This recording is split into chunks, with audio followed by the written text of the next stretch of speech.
കണ്ണും കണ്ണും കാത്തിരുന്നു മണ്ണിലൊരു പൈതലിനായി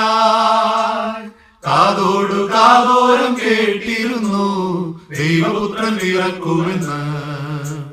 കണ്ണും കണ്ണും കാത്തിരുന്നു